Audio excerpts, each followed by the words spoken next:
and I still might with sort of a rally the troops to watch The Offer on Paramount Plus. I'm going to get into that in a little bit. I want to talk a little bit about some stuff that's going on. So the Wall Street Journal posted an article yesterday and basically said that Disney's political allies in Florida have told them to shut up about politics because they've been targeted by the Florida state government. Who didn't see this coming? Anyway, and what I think is going on is exactly what Cameron and I predicted. That, and I think other people predicted, that the board, the recalcitrant, woke members of the board of directors suddenly realized that they put Disney in a really bad predicament with the Reedy Creek Act being repealed now. It doesn't go into effect for a year. They have a year to oh, gee, don't hate us, Mr. DeSantis, that kind of stuff. So they have time. But look at their stock. I haven't looked at their stock today, and I know it's not good. It's not nearly where it was a month ago. It's not nearly where it was 2 months ago. Okay, so Disney's up shit creek right now, all right, because of all this shit. Okay, but again, with the dipshittery going on in Ukraine, and the fact that the Fed is now, because we got a moron running the Fed, that they're thinking about raising interest rates to 5%, which is like the fuck. There's a lot of shit going down. Okay, guys, so let's just kind of think about that. All right, with the economy in general.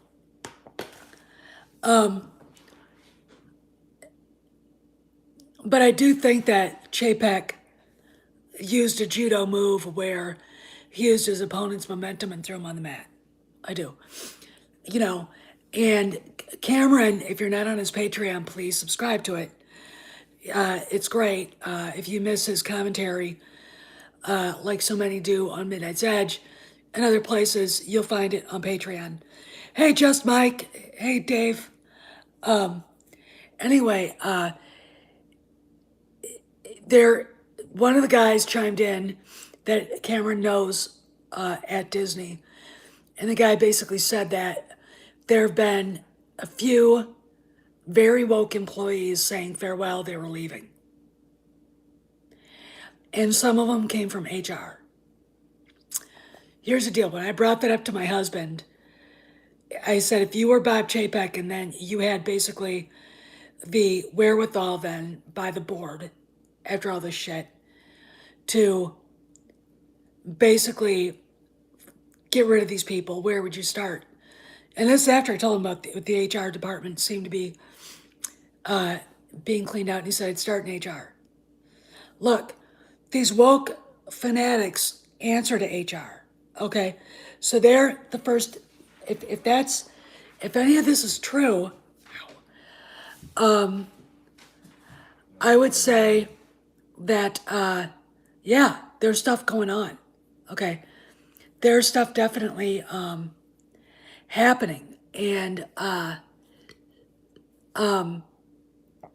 we'll just see what happens from here, okay?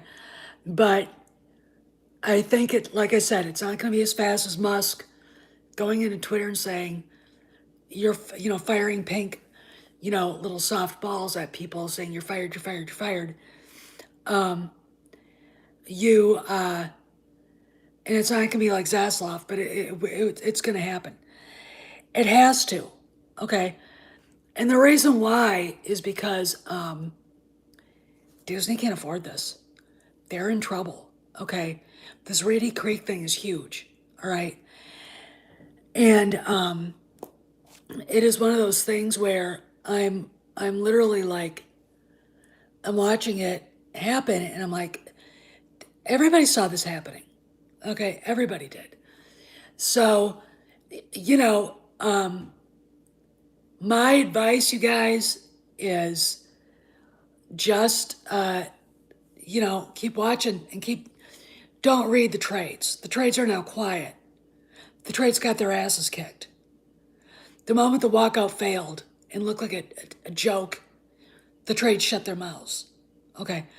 Again, this is a very small minority of people. The guys on Midnight's Edge were talking about that today. And it's a very small minority of people. Okay. And it's very interesting. Yeah, they are. Watching all this happen.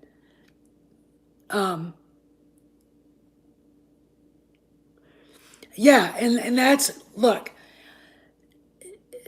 it's not just Disney that's gonna get hurt, that's hurting right now. Okay, that would be hurting with this Reedy Creek thing. It's outside restaurants. It's outside hotels. It's other smaller venues. It's car rentals. All right. It's the airlines. Okay, this is a big fucking deal. It's not just 80,000 people that work at Disney. It's everybody in Orlando, in Orange County. Okay, that is a big deal. Okay, and it's something that conservatives need to understand. Look, Elon Musk had a point when he posted that tweet of, you know, you had people, this line where you had three people, you had right, middle, little guy standing to the left of the middle line, and then a guy in the left. Then 2012, you see the guy in the left running further towards the left, and the line starts moving towards the guy just on the other side. Then in 2020, you see the guy on the other side of the pole on the right. Meanwhile, they're still going to the left. You know, that's what's going on here. Okay. And the further left these fanatics push everything, the less likely they're going to have allies. Okay. The less likely that they're going to have people who really are gonna listen to them. You know, the less likely their victimhood stuff is gonna make any sense. Okay, it's just gonna be that way. Okay, and that's what is going on. Okay, in the world right now. So, I mean, look, the Democrats wanted that bill signed. I'm not talking about Reedy Creek. I'm talking about the Parental Rights Act. Yeah, I did. I'll talk about that too. And it wouldn't surprise me, by the way, just Mike. So we've got that. Then we've got the Hollywood Reporter, which incidentally is apparently Bob Chapek's choice to voice his opinions, and saying, I did an interview with Bill Burr, so I wrote some stuff down. First off, he was defending and talking about Gina Carano, and let me explain something. A lot of people were giving her castmates shit because they didn't say anything about what was going on, and I look at this and go,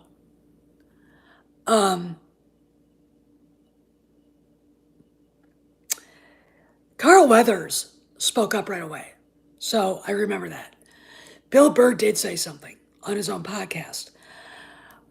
Okay, they're finding out, people like him who are liberal are finding out that the people that they thought were liberal are not. That they are leftists, okay? They are leftists.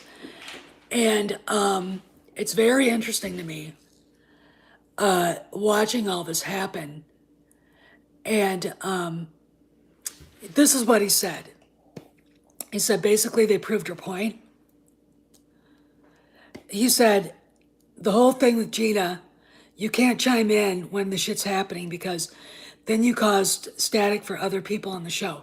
So The reason why several, and I think Giancarlo Esposito did, because he's African American or Latino, and Carl Weathers is Latino. But Bill Burr's right. If he'd have spoken up, everybody on the show would have been under fire. Because at the time, the middle of the pandemic, the jagoffs on Twitter and their bots, we're finding out, were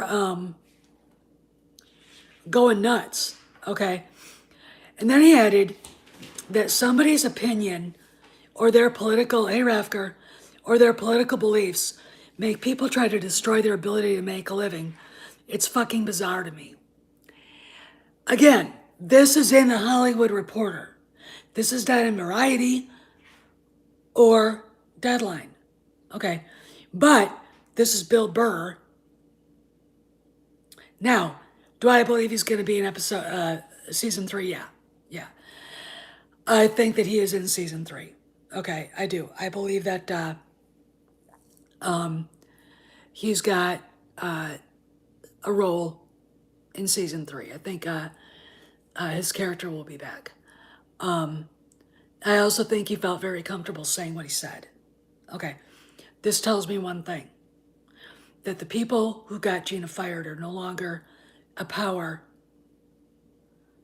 at Lucasfilm. Okay, talk about Kennedy, talking about her little minions. Okay, it's just really interesting to me seeing how this is playing out now. Okay, but my feeling is Burr felt comfortable, and it feels like he's now allowed to speak his mind. Okay, this is the new thing. We're going to see a lot of people that we think are far left disagreeing with the far left. Look, Ian McKellen told the wokesters to fuck off. Okay? There you go. All right? What are you going to do? And he's as gay as a $3 bill. And he's like, you don't speak for me, shut up. Because they were saying that a straight man couldn't play a gay guy. And he was like, well, can't a gay guy play a straight guy? Rock Hudson's looking around. Tony Perkins is looking around, going, Tab Hunter's looking around. It's that kind of shit that is gonna get these woke people new jobs. Okay, so this is good. This is good. Do I think Gina will come back? I don't know, and I don't care. If she does, great. Black pills. We'll have to find something else about Star Wars to hate. But there you go. I want to talk a little bit about now the TV show, The Offer. I had to write down all this because there's no way I could fucking remember it. So it was created by Michael Tolkien, writer. He developed the story by Leslie Greif. Showrunner is Nikki Toscano. Hey, Mazarus. So it's about how The Godfather got made, or how it almost didn't get made. Miles Teller plays Al Ruddy. If you know who Al Ruddy is, I'm sure Dave Pensack does, but I'll give you a little trivia. Al Ruddy was also the guy who developed and created Hogan's Heroes. Okay? He decided to leave TV. He went to Paramount, and a guy named Bob Evans, played by Matthew Goode, hired him. Bob Evans was literally the head of Paramount, but I'm going to give you a little background. Late 60s, early 70s, the studios started getting bought up by big corporations, Coca-Cola, Gulf and Western. Okay, Gulf and Western owned Paramount. Paramount couldn't act on its own. So you got Robert Evans, who's brilliantly played by Matthew Goode. I mean, and despite his, he was the boss. He was the head of Paramount. Despite his how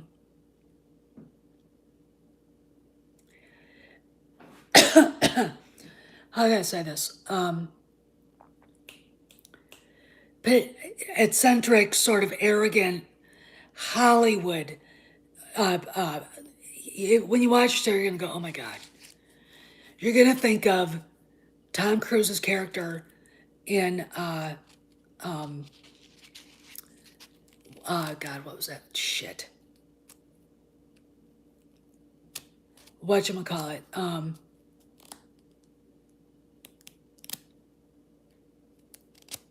Oh, it was the one where Robert Downey Jr. played the black guy. Damn it, Les Grossman. He's literally two steps up from that. Okay, at times, but you realize he's got a lot of Tropic Thunder. Thank you. You realize he's got a lot of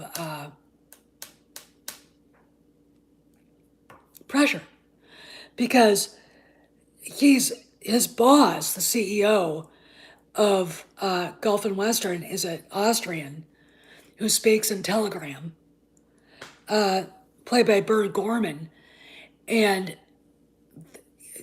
Paramount just is not doing well. It's number 8 of 10, or it's last, and so you've got at the time that they're talking about love stories being made, and Bob Evans was Ally McGraw's boyfriend slash fiance slash husband. So he basically forced Arthur Hillerman, I think that's who directed it, to take Ally McGraw in, okay, and have her in the movie. I thought Love Story was the stupidest movie I've ever seen, but that's another thing. It fit the times. So that's all going on, and you've got the idea, you've got the fear that they're going to sell Paramount, okay, because they're not. The board is pressuring the CEO to sell it, to sell the studio, the Gulf and Western board. So while all that's going on, and you've got Al Ruddy balancing the temper tantrums of Bob Evans and the freaky, weird sort of Colonel Clink-like behavior of the CEO at Gulf and Western, he's got to go get Mario Puzo, talk him into writing the script. Mario is played brilliantly by Patrick Gallo. I literally almost died when I saw that. Okay, literally, I was like. So hey, Carlos. Excellent casting, excellent. Discovers that Puzo doesn't feel like he can write it. Goes up, they've got a house in the hills in Beverly Hills, and Puzo's got basically what looks like a giant thing full of baked ziti that he's eating while he's floating on a float in the pool with a glass of wine. Big gut hanging out. It's like, oh God. So Patton had just come out. Everybody liked it. We all know that Coppola and not only wrote the script, he directed it. So Ruddy goes up to Marion County. I'm going to explain what's going on here. I'm not really giving you any spoilers because you got to see the show, but you get the history. You get the rebellion that several young filmmakers were feeling when they tried to go up against the suits in Hollywood. And Francis Ford Coppola, who at the time he had basically created his own company called American Zoetrope. And he had partners. And you're going to get a great big cameo by the founder of The Feast. Okay? He doesn't say anything. He just walks around in the background while Ruddy's talking to Francis. But it's George Lucas larger than life. I squeed. I squeed out loud. But that, and I'm going to tell you something. The first episode is free here on YouTube, so watch it because that's in the first episode. But here's another deal. The book The Godfather, which was a huge, huge bestseller, everybody's reading it. Basically,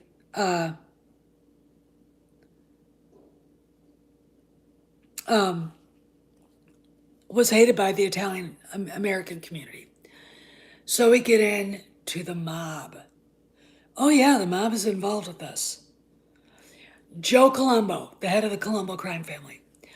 He's not only trying to get them to stop making this at the behest of Frank Sinatra, who thinks that Johnny Fontaine is him, and it is, and he was right. It's the fact that when you're watching this, or the Colombo also started the Italian American Civil Rights League. This leads into Michael Franzese, even though he's not in this. You don't see him. He could be any number one of those guys in suits. Okay. He joined it to try to help his father, who's being railroaded by the Department of Justice. Okay. And in prison. So he was like, Dad, I want to Pop, I want to help you, blah, blah, blah. So he started he quit medical school and started helping Joe Colombo. We're not to the part where it gets really crazy, but Colombo's drawing attention to himself. He's told by Anthony Scordi, who's playing the boss of bosses, the last boss of bosses, Carlo Gambino, stop putting yourself out in front. Get a politician, get an actor, get whatever. All right. Colombo wouldn't do it. Colombo basically told Ruddy, I'm not going to let you make the movie. Ruddy basically says, look, why don't you come to Gulfstream Western, come to the offices and read the script. Ruddy's secretary, played by Juno Temple, steals the script from Coppola and Puzo, takes off to New York with it, and it's got the beginning, it's got the first scene, and it's got the last scene. But the middle hasn't been fleshed out. And that is just a nightmare. And when Colombo gets there, Colombo's like, look, I'm not going to rate it. Just anywhere where it references the word mafia, take it out. And there was only one place, and it was where the guy playing the Hollywood exec screaming at Robert Duvall, no guinea wop, blah, blah, blah, mafia, goomba. They took the mafia out. And that was the only place it was ever mentioned. That's it. There you go. All right. It is fantastic. I can't tell you how good Dan Fogler is as Coppola. I literally, when I saw him, you think it's him. You think it's him. Pat Gallo as Mario Puzo. Oh my God. Miles Teller as Ruddy. Excellent, excellent, excellent actor. Everybody. I mean, Michael Rispoli as Tommy Lucchese, head of the Lucchese crime family. For a little bit you see of him so far, he's fantastic. Giovanni Ribisi, whom he played the Doc in Saving Private Ryan. He played Nick Cage's little brother in Gone in 60 Seconds. He is a really good character actor. He plays Joe Colombo, and he's amazing. Joseph Russo playing Crazy Joey Gallo. Joey Gallo was a mafia hitman. I think he was a capo in the Colombo crime family. I know Michael Franzese has talked about him. He is a very dangerous guy. Okay, I'm telling you right now, he was nuts. You get into that life, and some people, a switch gets flipped, and they turn from thug to almost like a serial killer. Gallo was one of those guys. He had no problem killing anybody. And he's going to cause trouble. They dropped 3 episodes on Paramount Plus, and the first one is free here. I watched that last night. I finished the other 2 this morning. It is so good. It is so good. I can't even explain to you how good it is. Okay, so you guys have got to see it, and not yet. I'm going to though. I'm going to try to.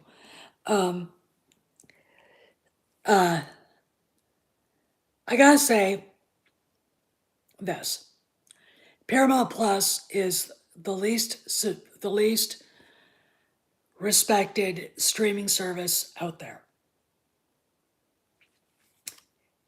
Has 2 of the best shows out there: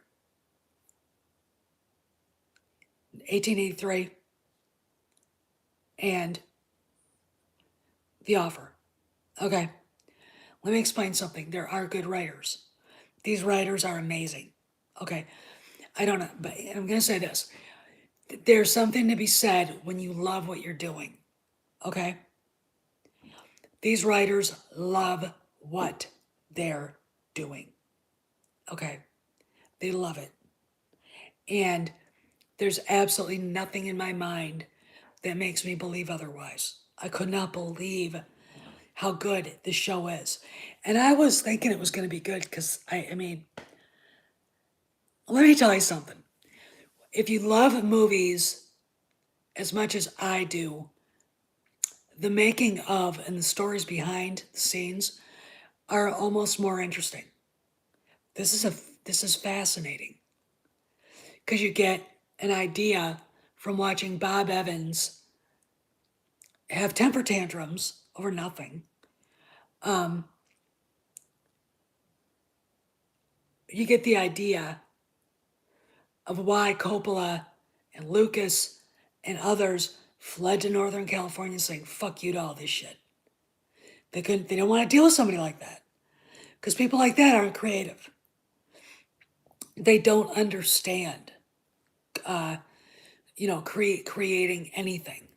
And right now, we see that happening at Disney with Star Wars, or it did. We see that happening with another Paramount, CBS owned thing. Star Trek. They ask you a question.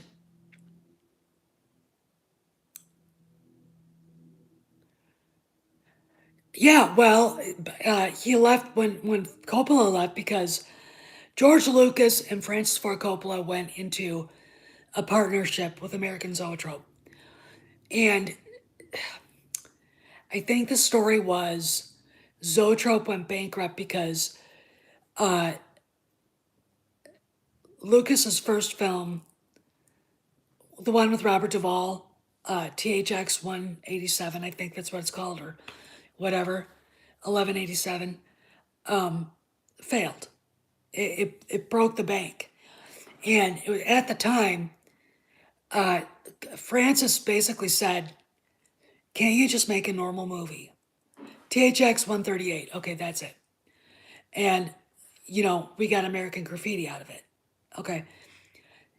He made it away from the suits, bought by Fox because Alan Ladd Jr. was smart. And then he was able to, and this is after American Zoetrope folded. Then he was able to pitch Star Wars to Alan Ladd Jr., who got the board at Fox to go along with it, I think with a $10 million budget. And they went over budget, they went over time. Hey, Mexican Iron Man. Mikey's in the house. And that's how Star Wars was born. So when you see that scene, you see Alan Ladd, or you see Francis Ford Coppola, he's editing the movie. And you see Al Ruddy walking behind him. And you see this guy in a brown sweater, this shock of black hair and a big black beard with these black glasses on. And he kind of looks, And as he walks away, I was like, holy shit, that's George Lucas. And then you see in another part where they're talking face to face, on the other side of the room, George Lucas, another woman talking to another guy. There is new Hollywood right there. There's the new film industry. That's exactly what the director, the cinematographer, the storyteller, everybody wanted to show. That The Godfather didn't just give rise to, I mean, Francis Ford Coppola was already a big name with Patton. They didn't just give rise to that. Okay. Godfather also gave rise to people like George Lucas. Let me explain why. Give you a little trivia.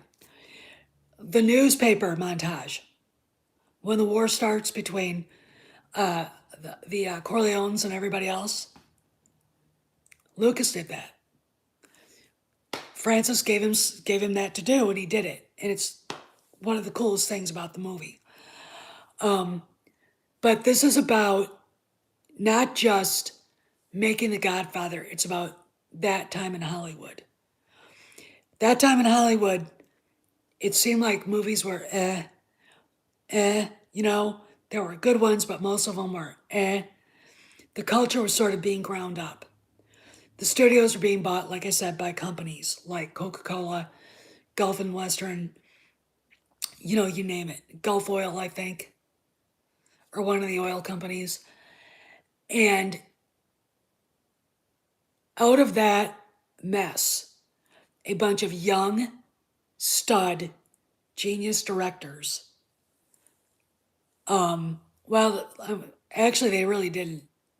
Jaws, Star Wars, Rocky, a bunch of young, stud, genius directors were starting to get their feet, their fingers involved and starting to make names for themselves.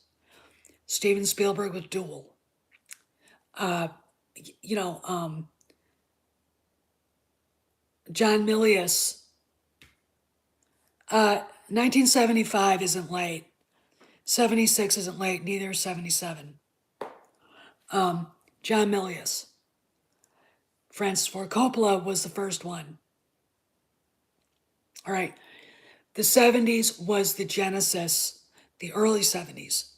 American Graffiti. Okay.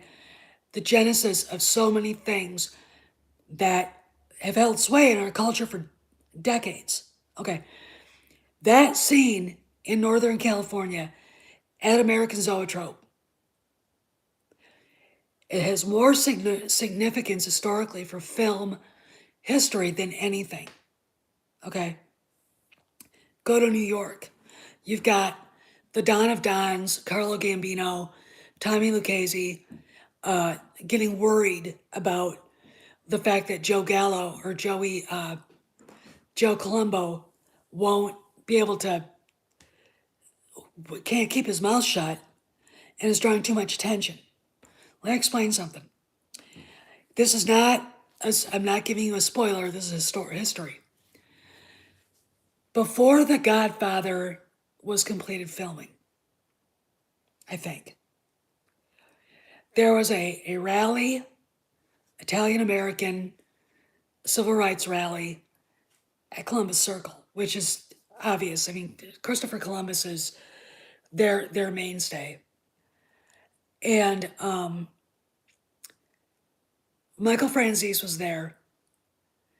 He's like 10 feet away from Colombo. Some African American guy comes up and blows Colombo away. Okay, I'm gonna tell you something. Colombo was set up for a hit by the families because they were getting pissed off about the publicity. Again, what's the thing about the mafia? When you watch this show, Colombo is gonna tell Ruddy what the thing is about the mafia. Okay, there is no mafia. Okay, yet there he is, the boss of the Colombo family, drawing attention to himself. Okay, going on TV, being interviewed. Okay, And guys like Carlo Gambino uh,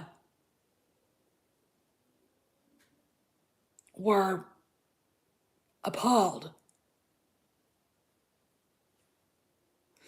Well, that's the thing is I want to talk about this is how is it a hidden room or a secret hideout? Just that? Is it the writers they hire? I don't know, but it's just like you can make something this good and then you make this trash. Okay.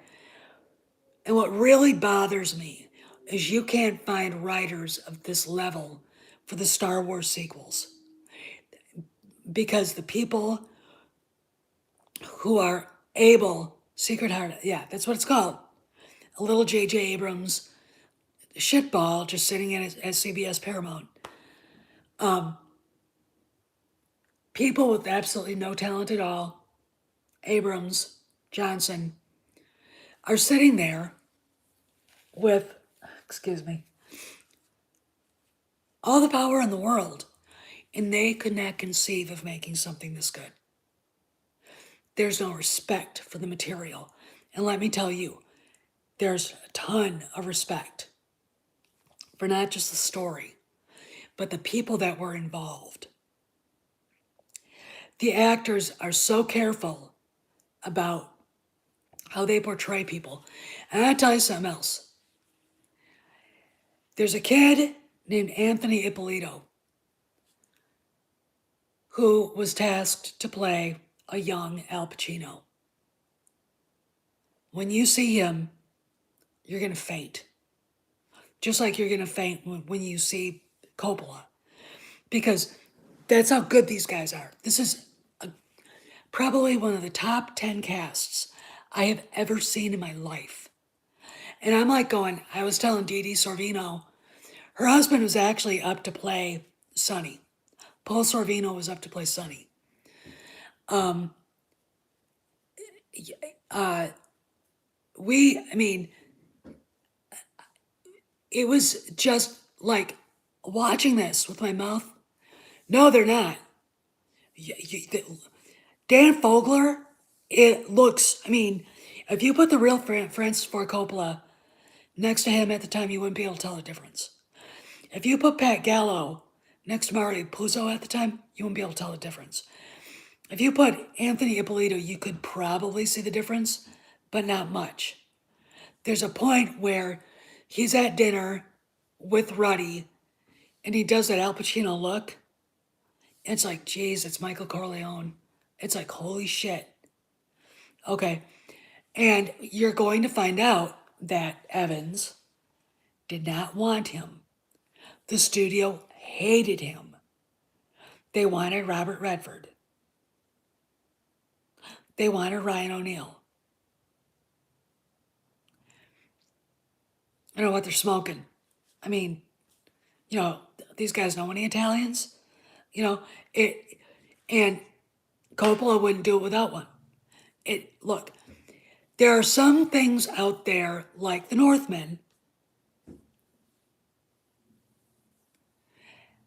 that need to have specific groups represented. White Scandinavians. Ooh, well, that's who the Northmen were. Sorry. Dark-haired, dark-eyed Italians. Or blue-eyed Italians. Italians. Okay, it makes sense. All right. I'm literally just, this thing defeats wokeness. Okay, look, the women in it are strong. We have the lady that owned Chateau Marmont. If you know, how many of you know the name? Put a one in the chat. Okay. Chateau Marmont is a hotel with bungalows that has been in Los Angeles for decades. Okay. It's been famous since long before the golden era. Many stars have stayed there, including, it's where John Belushi died. Okay. And it she owned it. Okay. She ends up being El Ruddy's girlfriend. She's from France. Her name is Francoise. And she is a survivor of the Nazi occupation. She has very definite attitudes about the people who helped the Nazis, and she blames the Irish. So basically, she blames the Irish for a lot of it. And she said, "You will never see Irish whiskey in my bar. It's only bourbon from Kentucky." Because she said Kentuckians put the most people in the U.S. military. Okay, it was the state that was that had the most men serving. Okay, back during World War II, and that's a truism. Then we've got Ruddy's secretary, a woman of many secrets, a woman who gets shit done, a woman who can talk people into anything, including the CEO of Gulf and Western.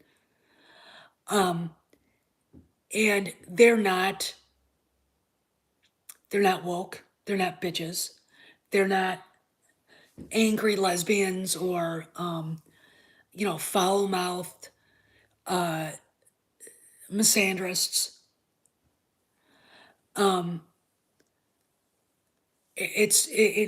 that was really a beautiful. The women you see, Ally McGraw. There's another cameo. Ruddy and his partner get to Paramount, or yeah, CBS, or where it's Paramount. They're sitting in the lobby, and they see this woman. I think she's wearing a lavender color short dress. Her black hair is put up in like a thing back then. She's wearing big, those big Dior sunglasses, and she's with like bodyguards or whatever. And Ruddy stands up and he goes, "Oh shit, that's Elizabeth Taylor." You don't get to see it, but for that split moment, you're fanboying with him. Okay, it's like, holy shit, this is real. They're in a real place with real players. Okay, that's the cool thing about it. And that was the beginning of the show when they go to pitch Hogan's Heroes. Okay, but again, it's the history. You'll see big named agents come and go. There's a guy with a Scandinavian last name playing Robert Redford, and you see in the background the guy playing Paul Newman, because Ruddy went to the place where they were shooting Butch Cassidy and the Sundance Kid in Mexico to pitch playing Michael Corleone to Redford and no, it wasn't. It was another movie. That movie failed, and that's it's complicated. But I can't even. It just you gotta see it. You gotta see it. Polly at the Latino Slant and I are gonna do a review of episode 1. I can't wait for him to see it, because when he sees Marin County and American Zoetrope, he's gonna fall off of his chair.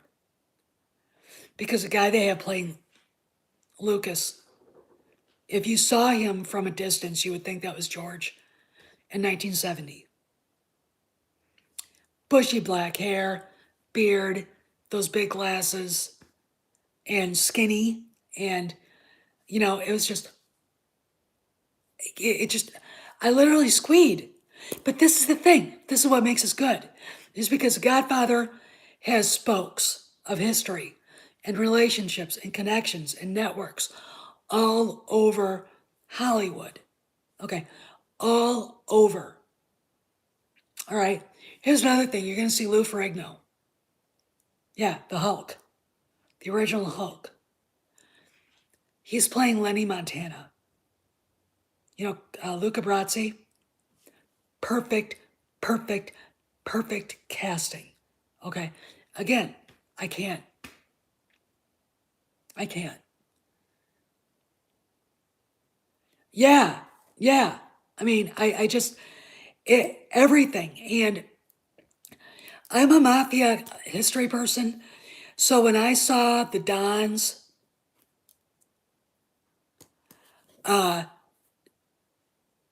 having like a semi-private sit down and Columbo was there, I was like, I mean, these are the guys that ran New York.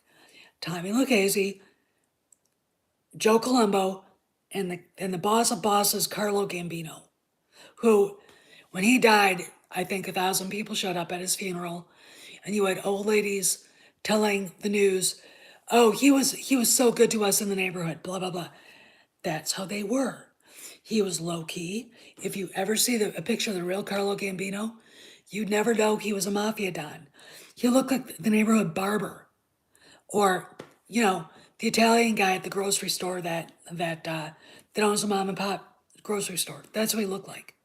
Okay, he didn't wear flashy suits. He didn't wear big wide hats. He didn't walk around with pinky rings. The more low key they are, the more dangerous they are. Okay, and that's the thing. Anyway, I gotta go. I'm gonna try to get a workout in. So you guys have a good day and have a good night. And I think I'm gonna give you a recap from Cameron's Patreon. I think that my prediction that they were gonna start getting rid of their woke problem at Disney is happening. Okay, that Wall Street Journal article. I don't know if Mike is still here, but that Wall Street Journal article revealed a lot. I think the wokesters at